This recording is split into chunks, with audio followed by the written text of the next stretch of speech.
economy because people can't move, they don't go out for leisure, they don't go out like for business. So this is like a complicated issue.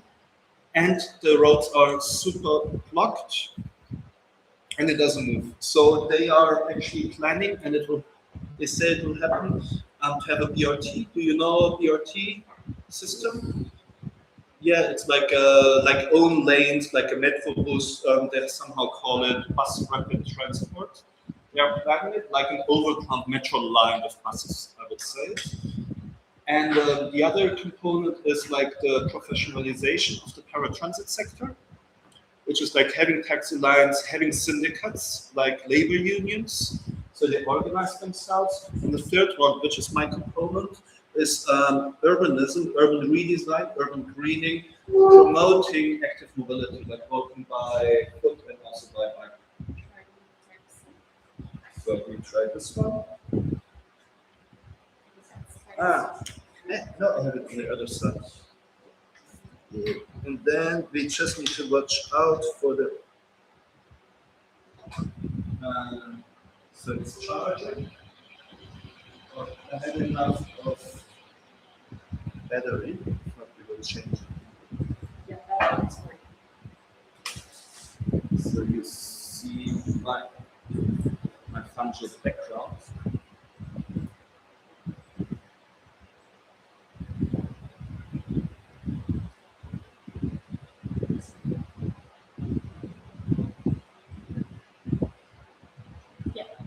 So very nice. So we finally get it. Let's see if this works. Oh, the change? Yeah, you can also do it. So this is me.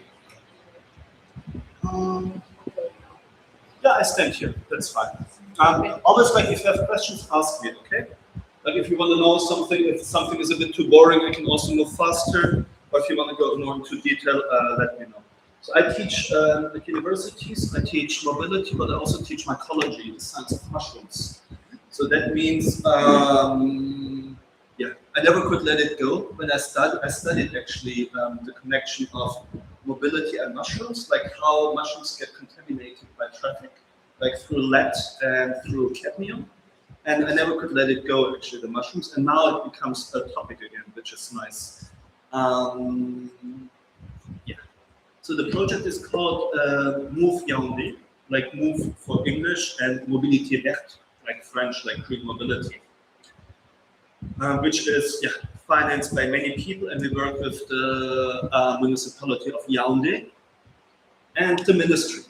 Like in Cameroon, it's the case since Yaoundé is the capital, the ministry, the urban ministry always has a say in everything that happens in the capital, even if it's a little change in infrastructure, what makes it super complex, like in the organization. And this is the main street we will be working on, Rue Narvik. I will go into the detail in a little bit. So why actually we said, why do we focus in urban planning on infrastructure for pedestrians? Like, what is your idea? Like, why should we, in your cities, I guess, who comes from the biggest city? Where do you come from? Mandor? Yeah. And how is it to walk there? Horrible? Yeah. Yeah? I'm from Thailand. Huh? Beijing? Yeah. How is it to walk? How is it if you want to go for a walk? Oh, wow. Yeah. It's hard. It's hard. It's not very comfortable. Usually when you walk here, at some areas it's different, you get punished. You get punished because there's no infrastructure. However, we should, somehow we are urged to walk, but then we have missing infrastructure. It's too hot, it's dirty, it can be dangerous, like when you walk at night, if the places are not good. You can have, cars can pass you, there's no hygiene facilities also. So usually urban infrastructure doesn't always make it pleasant for us to walk or to cycle. However, I skip this and we go back to this. It's the reality. For many of us, It is the reality that we have to walk, and we are walking. For example, in Yaoundé, like the city where I will talk about, it's 80% of the trips are usually by walking. Like here you see the big difference because it's counted without, how was it again? Like without the yellow taxis. So it's the reality that we walk, but the infrastructure isn't there. And when we build new roads, we often even forget pedestrian like paths. We put infrastructure on the pedestrian zone. So why can't infrastructure be built not respect the reality of the people? And why do we force people in the cars when walking is so much better? In theory, better for your health. Like urban air pollution is another question, but to move is should actually be like should be promoted. And when we look here, it's like how many people walk and also gender aggregated. What's very interesting for some countries, especially when you look at Niger, people have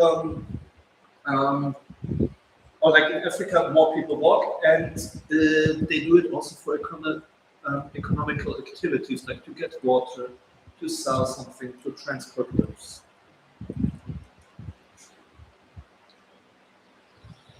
So here is like mobility projects of GIZ in the region. If you want, at the end, I can maybe talk more about GIZ if you would like to, like what they are doing.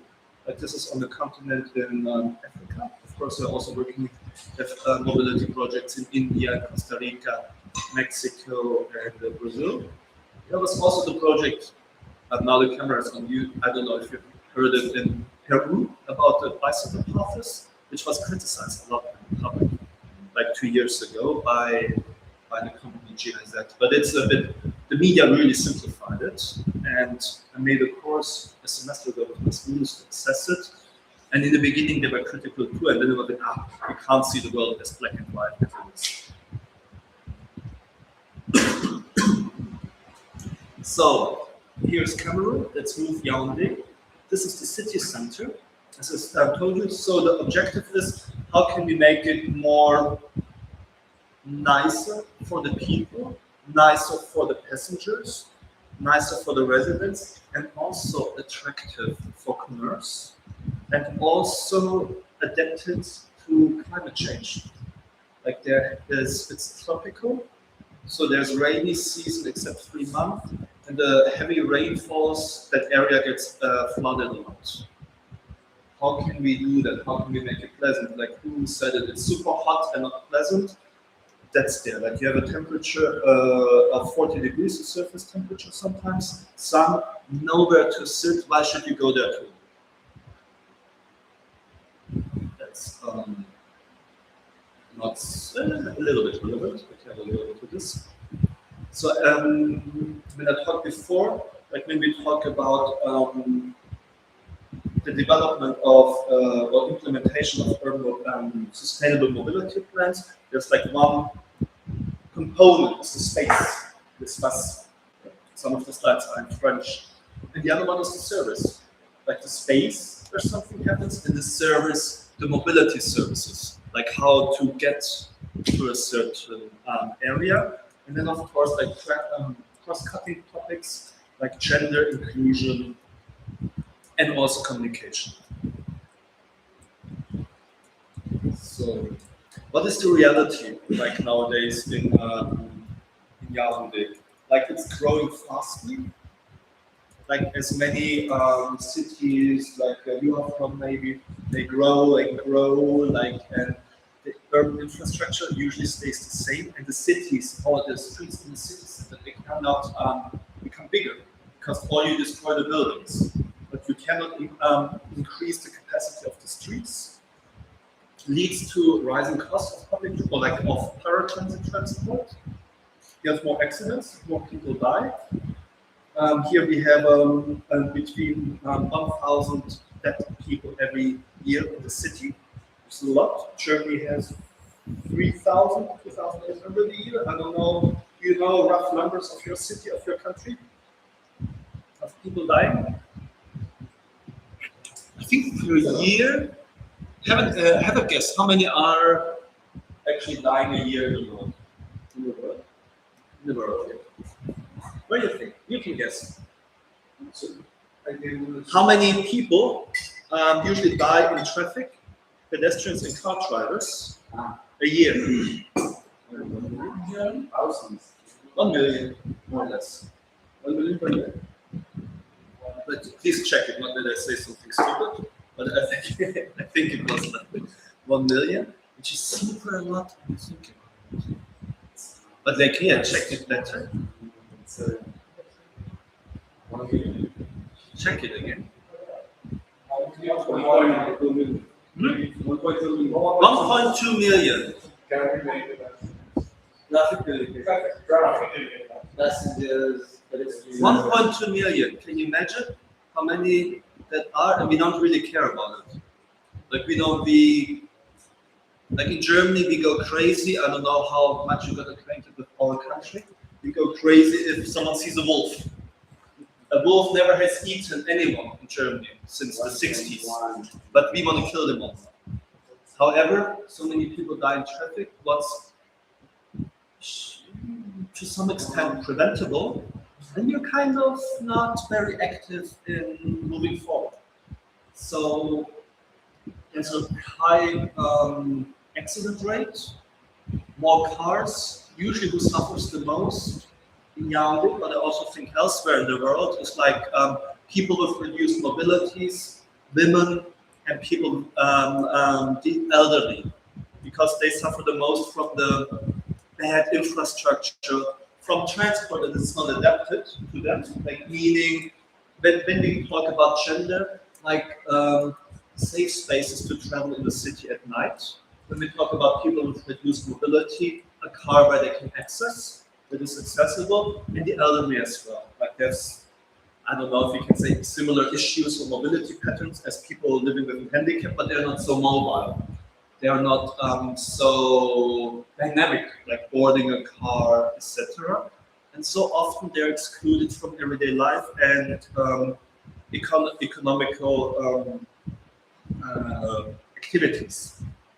And also like cars, like that's the last point, like cars usually get old, they pollute a lot, don't have catalyzers, like it's sometimes the elder cars from Europe and also from Asia that are exported there. And so you have a high level of pollution. However, other countries like I think Ethiopia, Kenya, Tanzania, I don't know, they just banned, let's say, bus pollution. So what do we want to do? Like reduction of pollution, air pollution, promote sustainable forms of transport, especially walking, because for cycling the relief, the geography is like it's really hilly and people will never accept it. However, we think when there is like light electric vehicles, like the e-scooters, that can be a change. I will go into detail how we consider that in a little bit. And then make sure everything, or like mobility and urban infrastructure is accessible for all, cheaper, and is innovative. Now this is one of my favorite slides, like explaining urban renewal, urban redesign. Like here's like, it can be anywhere in the world, more or less. Like anywhere where there is a little bit of activities. So what, when we think about mobility, urban redesign, what do we need to consider? So we have the pedestrians. People walk and should walk. We have trees, or we should think about trees because they give us shade. They protect from heavy, they mitigate, let's say, from heavy rainfall. Usually we have street vendors, people selling something, being active, might be snack bars or something. We have traffic, like people moving around, market operations, parking sometimes, paratransit, popular transport, and what we also forget is like this one, drain and waste, like sewage, water, waste management, and trees we often forget in urban planning. Because we just don't think it's part of it, but it belongs to the ecosystem. So we had 4 diagnostics was traffic flow, mobility, road safety, greening, and the urban heat island effect. I don't know, you can guess what it is, that cities are hotter, and why the cities are hotter. And then street vending. Like how to look at it, like in a baseline study, to incorporate the findings into an overall mobility concept. So this is the street again, Huynavik. No one knows it as Navik. People know it as the descent to Orange, like Orange the self-operator, which we, here you see it, which is the focus on the urban renewal. Here, here the BRT, I will show that it will come, and here it should our possible station. So this urban mobility project should prepare, envisions to prepare for the BRT system, like the metro bus system. And as you can see, it's kind of messy. It's super crowded, there's urban activities, street vending. Generally, people are stuck in traffic. And when you go there, so far everyone was like, finally something is changing. Like I didn't meet anyone. I don't know if everyone is open to me who said I should stay like this, because people really think it's unpleasant. It's also an effect, like when you ride the car, you have the AC turned on, and then you get a small cold. When we analyzed the street, like the measurements, we were surprised how big it is. It's like 15 meters wide. We guessed 25 before, because it was always so crowded, and it showed us how much we actually can do. That's the studies of mobility. Like we analyze how many cars go each direction, to what time, to see what new mobility system can be implemented. Like, do the other roads have the capacity to bear the traffic burden, and also estimations. There are very critical areas for accidents. So in our street, like Huynavik, this one, we have 25,000 pedestrians a day. But I think it's quite a lot. It's not super a lot, like others, like in Beijing, or you probably have more in many areas, like taxi shops, like this, the public taxis, like the shared taxis, what I told you before, and 1/3 is transit traffic. We had a lot of, all the studies had a gender component, and also like it became clear that 80% of women, they don't feel safe in the area. The reasons were like molesting and also lighting, because of not enough street light. This is the analysis of the accidents. It was quite obvious, like there was no surprise for us. It was like the intersection, of course, there were many accidents. And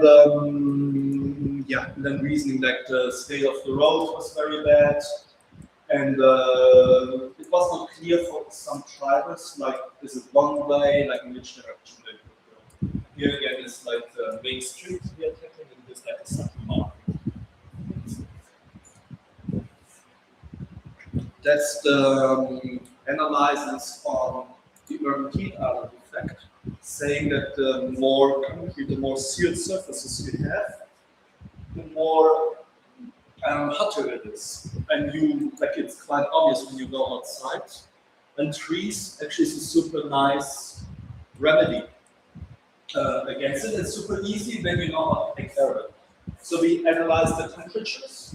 You see when there are trees, it's more pleasant, and when there are no trees, one of the main reasons is it gets very hot and very unbearable. And we also analyze which type of trees we could plant, like do the roots go deep or do they go flat, like to destroy the urban infrastructure, like the cables and everything, or cables above. So we make quite a selection. And of course, it also needs to look beautiful. That's also what we forget sometimes in urban design. We make it functional, but then we make an area beautiful, like it really pays off in the end because people go there. There's bars. Like another question is gentrification, of course. Like that's can be a side effect of urban beautification, but it usually pays off. Then we ask the people working in the street, because that's one of our most critical issues. It's not formalized. The city, the government wants to formalize it. The street vendors somehow want to be formalized, have more rights, but they are a bit skeptical too. And there will, in the redesign, there will not be space for everyone. So it needs to have a better management. Like nowadays, 70% work on the trottoir, like on the side pedestrian sidewalks, which actually needs to be kept for walking. So like there's a comfort because we always in mobility or urban studies, like in the end we always talk about comfort. We have limited space and we want mobility. We want to have a fountain. We want to have a park. We want to have street building. We want to have a bus stop. We want to have electrification. In the end, it's about compromises, conflicts, and compromises. So how to incorporate the street vendors? There is, it's not in my slides, so there will be an application to formalize there where there can be, according to the sector they are active. And we had co-creation workshops, and they were so far okay because they said for us it's better to be in the system to pay a regular tax because nowadays it happens that a lot of times people come and collect taxes, and for them it's not as transparent as they would have it. In the end, we will see how it turns out, if it's implemented, and if it works. Here you see, maybe you can get an idea how busy it is. It's like this one, and you see how wide it is. Here again, that's the Naravik. Just to show you.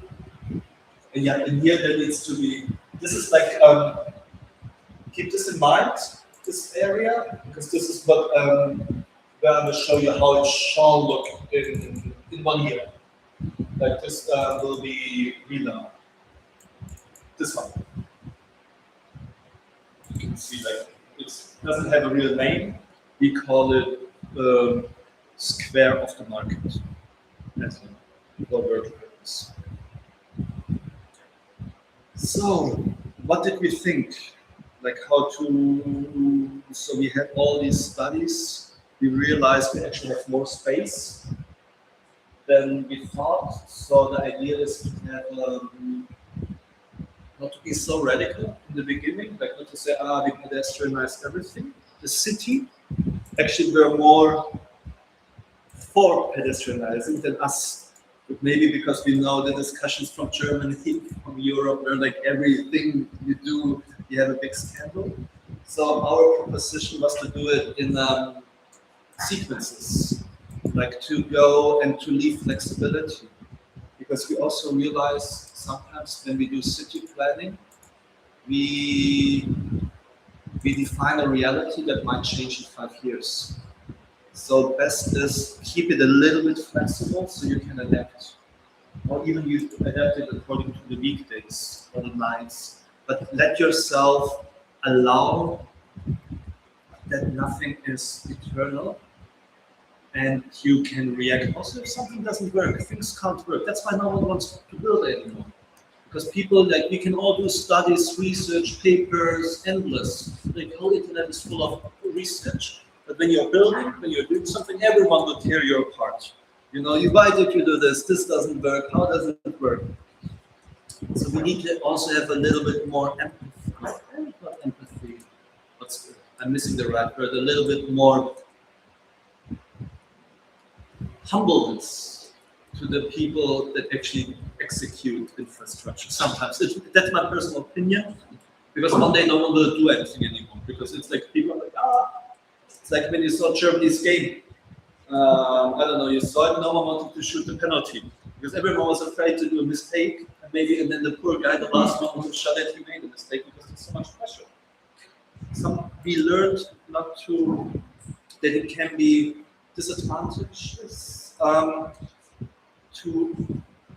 have physical implementation. Because a study can say everything. I can do a study, it will always be correct, more or less. You can trust it. But working on the ground is a different story. Field. Working on the field is different. Yeah. So this is like how we imagine, like it's this is synthesis of 3 years of like working, evaluating data, and deciding what to do. How mobility should be like. So we decided for a one-way system that respects more or less a reality, how people move, including greening, what we don't have. We will reduce, or parking will be reduced from 1,500 to 1,200, but I think it will not make a difference because nowadays they are just blocked, they're not usable, the parkings, because it's not really managed. So I think in the end the same amount of parkings will be available, is my guess. I think 1,000 trees will be planted. Let's see how, and we hope they will. Be careful. No, and they will last forever, of course. But of course, it's good to worry, not to worry sometimes, but to be aware of the realities and to see how it can be. So then this is Navik again, like the street in the middle. So then we discussed with like the city, with the local parts, with technical advisors, how it should be, like should there be through traffic? Once through traffic or not at all, we decided to, for now, having through traffic. After talking to people that have a business in the area, said like a lot of clients we get through the traffic, so the proposition is to, at this moment, or at the first stage, to let through traffic happen.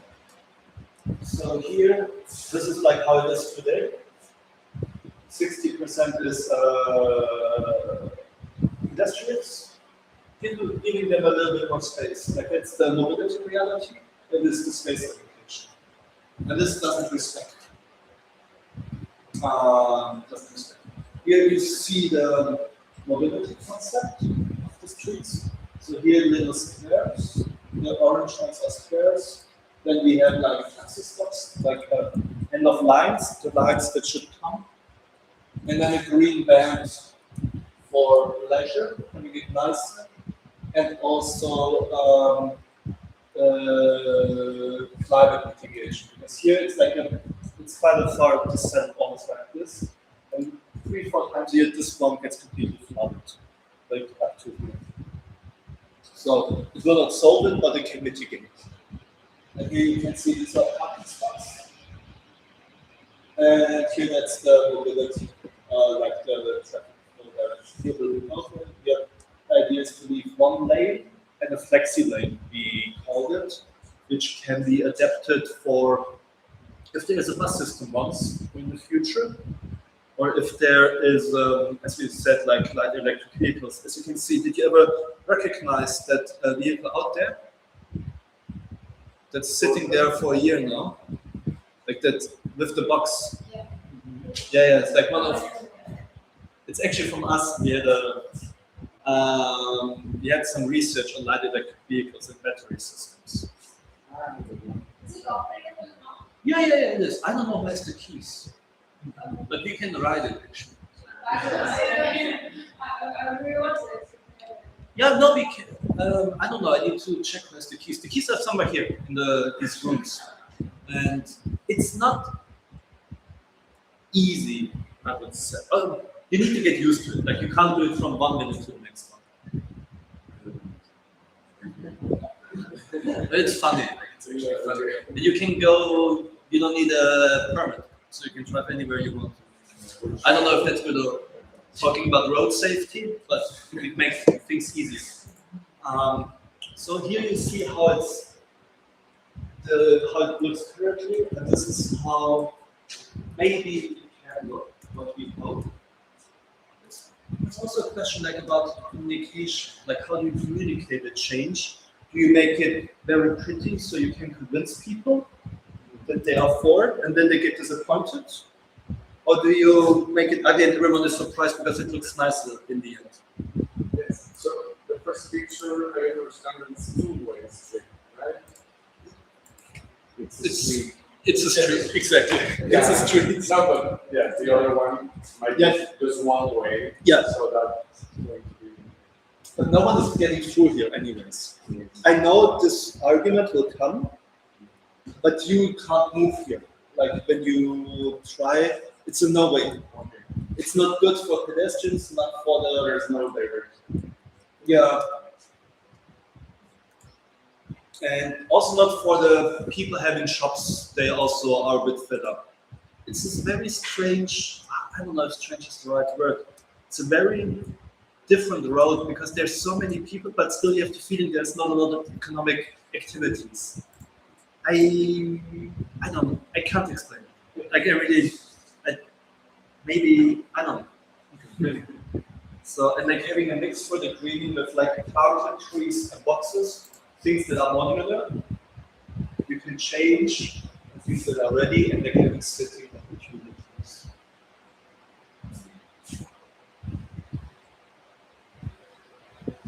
So yeah, like the three priorities are like making it accessible for walking,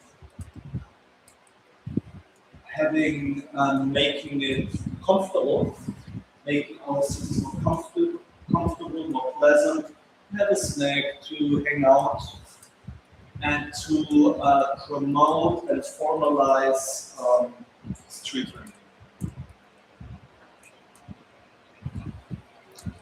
So, what are the principles of the urban redesign, of urban greening? Like unseal the soils, what we should do more often. Absorbs. Yeah, the flooding, and we have it way too little, and it really makes a difference. It really, when you have heavy rainfall, having a drainage system, we call it the garden road, the garden spaces, having pleasant areas in the city, having a public space, also for identity. Let's go there. Let's be. That's great. Huh? It's great. Like this one, no, it's wood. It's just renderings. Like it's. I think in 2 or 3 slides I can show you how we plan it, or how it could be. And then like having spots where people can go, and having maybe a design that people identify with, like colors, patterns.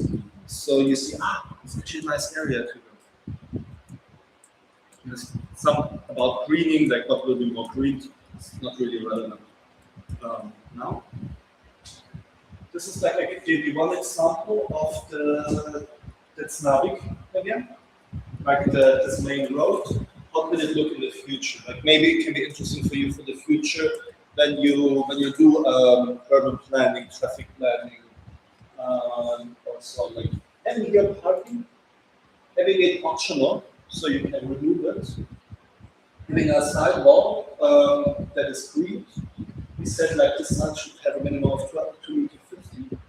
Having a green band where people can sit for shade, having a nicer climate, and also trees reduce air pollution, by the way, because they filter the air.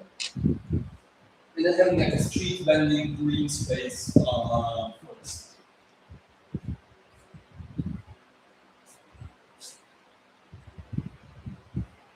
Let me see, does it make sense? Yes. So this all led us to what we saw before was more mobility concept, and here's the city center, like the urbanism concept. Because we have been looking at it, working at it, okay, that's how traffic should flow. That's how greening, street planning could be parking can be incorporated, and then we went on to design and define areas which we aim to realize. So we identified here the spot I showed you before, in front of the market in this pattern that we have been seeing a little bit. Here, like it's an old gas station, and here traffic is really bad. Because it's too big, and then everyone goes. You know, when you have too many options driving, everyone goes around, and so this is usually fun. They have a little, we call it mini forest in here, and here like little islands that have better traffic. And we decided here in the greening areas, because also this is a little bit too big, meaning it's a bit confusing, like to lead traffic better, and the realization of taxi stops for this thing. Because we, to avoid through traffic, it should be end final stops of taxi lines for the future. And normal should walk more than 500 meters. That was also one of the main concepts. So we had like for the construction works that we are currently working, the greening component, that's what number 2, the taxi stops, and then like the urbanism, like making the safe crossings, fixing holes and everything. Like, so we have like 3 lots for the tender for the construction works. Here you can see it a bit bigger, like how it will be. And of course, like this, for example, we will not work on this one, we will not work on this one, just because sometimes you can't do everything, you know, because funds are limited, resources are limited. So we are starting with this one. Here, this one, and the intersections, because we think that they have the highest leverage of improving so this is our the design of the space and of the square you could see in the beginning, which should reflect like here these patterns like greening, but also making it accessible for people to move around. Having local species of plants and trees that are suitable, that don't interfere with underground and overhead infrastructure.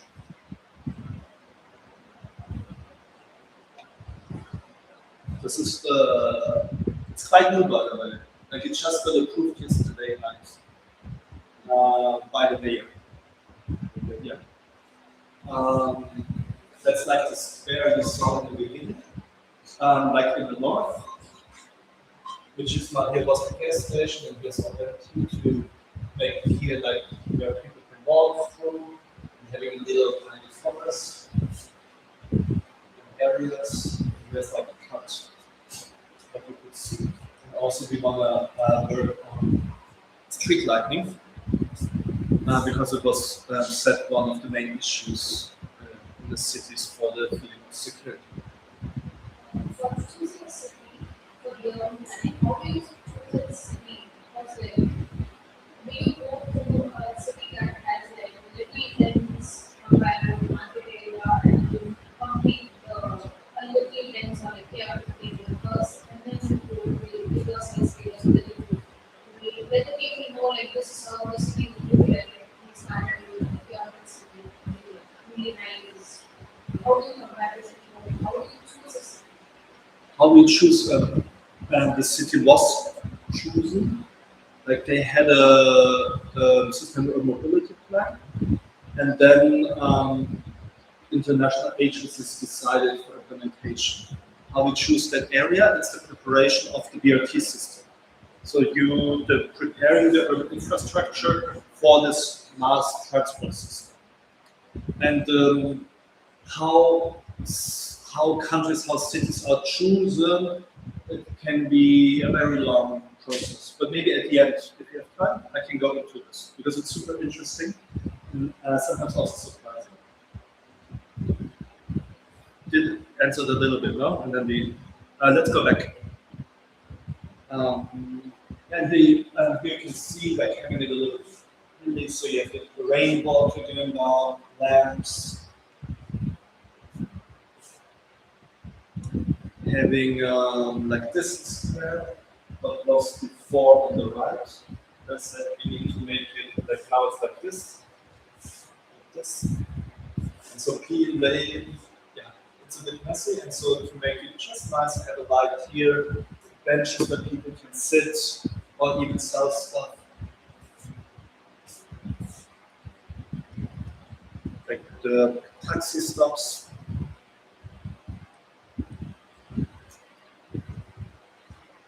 And these are like you have like the urbanism designs and the greening technical sheets. Like, these are very technical sheets.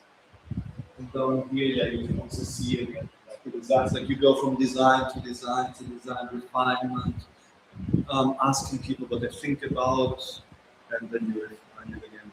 And these are like the side roads you saw. Currently, some of them have no names. That's why they're called Street A, B. Mainly used for delivery and parking. Like here you can see we have like parking for trucks to deliver, so they are not blocking expense. Then we were like for the street vending. An idea is to have stands in the process of formalization. And this gives an overview about like what is like the metrics that will change. So 4 stops of taxis should be realized, 1,000 square meters of green areas, 300 parking spots now. But as I mentioned, I think it will be not noticeable in the amount of it because of better management. 5 improved intersections, and then pedestrian areas which are made safer and accessible for people with reduced mobility. That's the bus system. So the plan is a bus line. And now they're talking again about electric, like just since a couple of months. Doing electric buses on a 30 kilometers from north to south to run through the city, and then having a second line at a later stage in a couple of years. Like now the feasibility study, if I remember correctly, is about to be finished. Yeah, should move along. And then we would have the paratransit, like the yellow taxis, like as feeder routes. Like feeder routes meaning like you have a metro, like you have a station, and from there you have the taxis, they go somewhere. So this is now the paratransit. That's not what I'm working for. However, I think it is. It can be interesting, like what I told you before. I will just go on the some key factors. So nowadays people wait 25 minutes for a car at a certain stop. 2018 was just 9 minutes. So it didn't get better. The 2018 is not so far away. Sometimes people spend 2 hours in the morning and evening to go to work and back. And up to they evaluate how much money does a household pay for mobility. And it was very different, but people spend up to 70% on mobility, like getting around. If you know, I don't want to ask you how much money you have a month, but if you have, let's say, 1,000 euros, you pay 700 for mobility, that's a lot. Because we have like the EVG ticket here, and sometimes we don't know how good we have it. It's becoming more expensive. Like how much people are paying. Like this is just per day. Here's the, let's say here 2024. It's 2018. 2024. This is so this is €2. This is not 80 a day. However, people pay way more. Like 650 is €1. Just for you. Francs? Francs. Francs. Yeah, it's called Central African franc.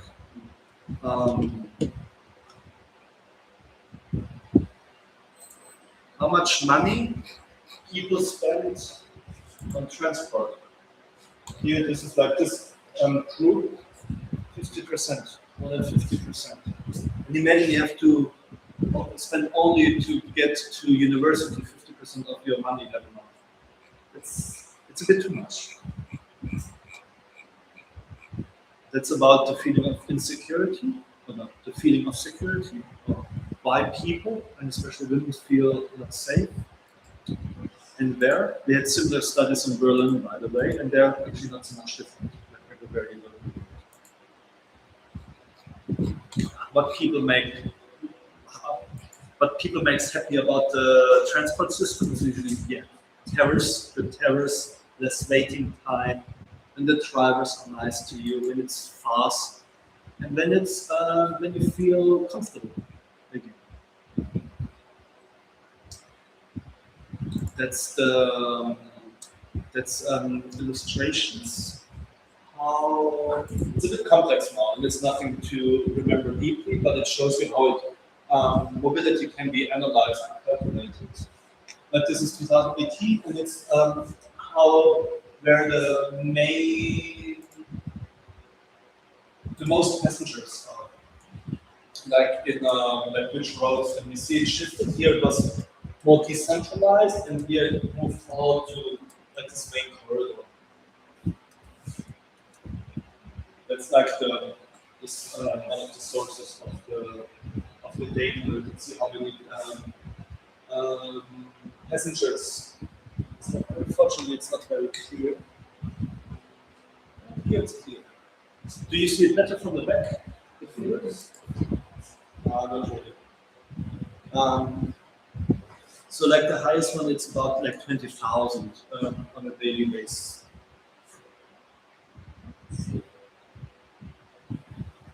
How old the people are, how old the vehicles are, how much the drivers earn if they own the car, like all data we connected. If they are have an insurance.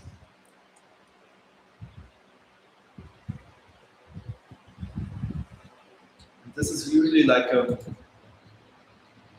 workshop I like to do. That's why I'm showing it. To how to negotiate urban space. Like just to think about, like how can we have different interests as mobility? We are all mobile. We need space to be mobile. We need space to live. We need space for leisure. We need space to business. And then you would get a map, like in groups. It's a very nice exercise. Maybe I can talk to Massimo to do it too. And then you paint it and you think, so how do we find compromises? So you get the head of your taxi driver, you have a boutique, you have you have a kindergarten or something, and then how do you push your interest? How are we able to find compromises? And this is where the feedback got, or you can get. So this was it for the presentation.